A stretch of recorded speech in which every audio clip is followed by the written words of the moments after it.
I stumbled upon love in a strange version of When Harry Met Sally, a tale recounted by two wild young hearts in Kansas City. It all began on a fateful night, as Harry found himself at a downtown club, one of the few places where young socialites would gather on weekends and after hours. And there she was, his Sally. I had met her before, back when she was in a bad relationship. Little did I know, that relationship would come back to haunt them in their story later on. But let's not get ahead of ourselves. I decided to start fresh with Sally, so I introduced myself again. Luckily for me, Sally and her friends found me quite charming and handsome that night. We both flirted like two fools, just a casual night at a club. Little did Harry know that this simple, hello, would open his world and change everything he had ever thought. She invited Harry over to her place, and honestly, I thought it was gonna be a typical hookup situation, you know? But it turns out to be way more than that. After the false accusations, I wasn't ready to be with a girl in that way. Terrified to fall in love. We ended up talking all night long, sharing our deepest secrets and past experiences, and I even shed some tears with her. I saw her in a whole new light, and man, I was captivated by her. That night, I fell hard for her. We both fell for each other. After that, I couldn't stay away from her. I would go and see her almost every day at the bar where she worked as a bartender. She would keep her guard up, understandably so, considering her past relationship where she was cheated on. But I was patient. I respected her space and let her take the lead. Trust me, I really got where she was coming from, so I didn't want to rush anything. Her previous relationship had taken a huge toll on her, and she was struggling to get back to her old self. When we first met, she was at a really low point and feeling like things weren't worth it anymore. She didn't want a ton of people to know, so it was kind of a secret between us. But that didn't bother me one bit, because I'd been through some similar stuff and could relate to what she was going through. As we got to know each other better, I found myself caring about her more and more. I loved her, I really did. Even though we were kinda far apart, I could feel that this was gonna be something more. Like, I started to daydream about her, about us building a life together. Not just the usual stuff, either. I was thinking about how she'd look when she's really feeling it, or how she'd eat her food when she was full, or how she'd wash her hair in the shower. The small things. I even pictured waking up next to her every morning and watching her eyes open up. It was all about the little details, man. Anyway, even though she was keeping me at arm's length, she still made sure to include me in all her events and full VIP treatment. Bonnie and Clyde. I didn't know what I wanted. I guess she didn't want me, but she didn't want anyone else to have me either. Plus, I was one of the popular kids, so it made sense for her to have me around. Our trio was kinda wild, at least for me. When I was with her, I didn't have to worry about a thing, drinks, food. She knew all the right people, and me? Well, I was just that popular dude who could charm anyone. Sally introduced me to her besties, and man, I fell hard for them too, especially Jamie and Dana. We became good friends quickly. But I'll tell you more about them later. So far, things seem to be going really well. We were both happy with the way things were working out. I had someone to love from a distance, and all she really needed from me was just that. Love. But you know how it goes. Sometimes good things just don't last forever, and life likes to shake things up a bit to teach you some lessons. So one night, everything changed. Sally was beyond pissed at Harry. She was like, "This is the last free drink you're getting from me. You're just using me for drinks and to make yourself look good." And I was just trying to explain that she meant everything to me, but we weren't even together. I mean, was I being a bit of a jerk with that answer? Let's be real. And Sally wasn't having it. She said she wasn't going to let him treat her like he treated other girls. I was so confused, but then Sally dropped a bomb on me. She said I treated women like they were just numbers, not actual human beings. She wasn't just a number to him. That's when Harry lost it and told her to F*** off.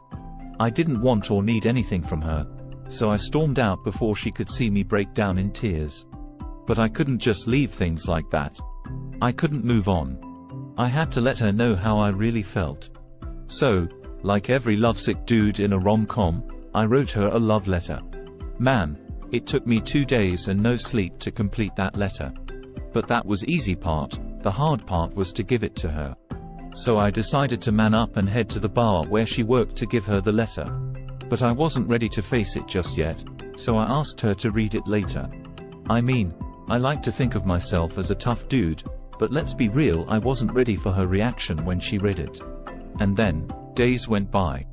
A whole week passed with no response from Sally. Anxiety took hold of me, and I decided to confront her. I was convinced the worst was coming, but I was ready to face it. Until I saw her. And we both just melted like butter. I ordered a drink, but I was still super nervous, waiting for her to speak. What are you even supposed to say when you're in love? So I just waited patiently for her. Sally stared at me like she couldn't even believe what was happening. She couldn't get the words out, but finally, she walked past me slowly and whispered, "I love you." As soon as her words left her mouth, I was left gasping for air.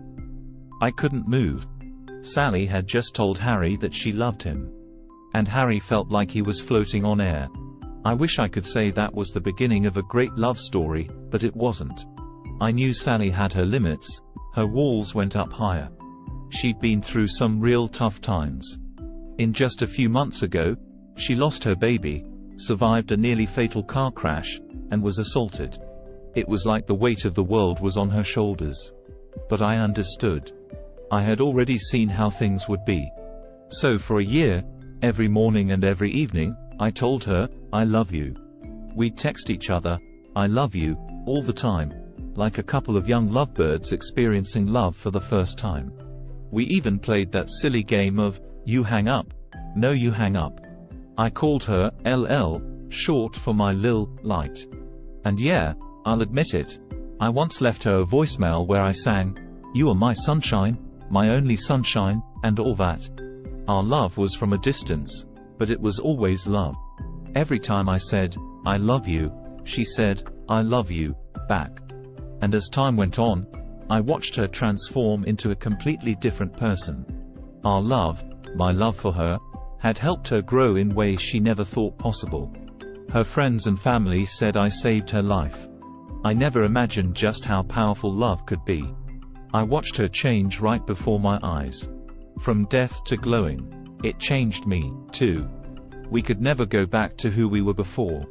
Our love had forever changed us. But our love made her so strong that she began to distance herself from me. The "I love yous" started to go unanswered, or sometimes she would just reply with a simple, "Same too." I did everything I could to keep her close, but I realized she was ready to fly away. Eventually, she moved to California, although I didn't find out from her. Dana accidentally let it slip. Don't get me wrong, I was happy for her. That's just how love is, and I was used to letting people go. I only asked her to say goodbye before she left. Goodbyes mean more to me than anything, since I've lost so much already. But for her, it was better to not have to say it and spare our hearts from hurting again. Sally left for California without looking back. And it hurt anyway. I wasn't worth even a goodbye. Harry never saw her again. And his heart broke once more. I was devastated.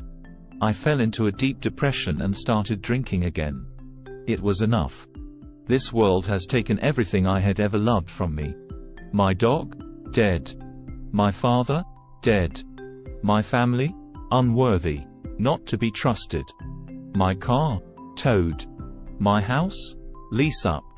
My friends? Fake. Unbothered. There was nothing left for me in Kansas City. So I took my chance. I hopped on a Greyhound bus to California with enough money to last me a week. I wanted to do it soon. I had to do it soon. I had to see the ocean before I took my life. I arrived in Venice, found a place to stay, and headed straight to the ocean. I walked towards the sea, not knowing how to swim, and jumped in and kept going deeper and deeper. The ocean welcomed me with open arms. But then I realized I wanted to live, that my life was worth living. So I stayed, and from that moment on, I knew I had to change everything. My new life was just beginning. I wasn't going to give up that easily. I found a shelter to stay at while I looked for a job. I met many people with similar ideas to mine who were eager to move forward. But I always thought of Sally. Every year or so, I called her to make sure she was doing okay. Now I understand why she did what she did. And I know that our destinies are intertwined in a quest for happiness. Among all the lives we lead and all the alternate universes we might explore, perhaps only in this one we are apart.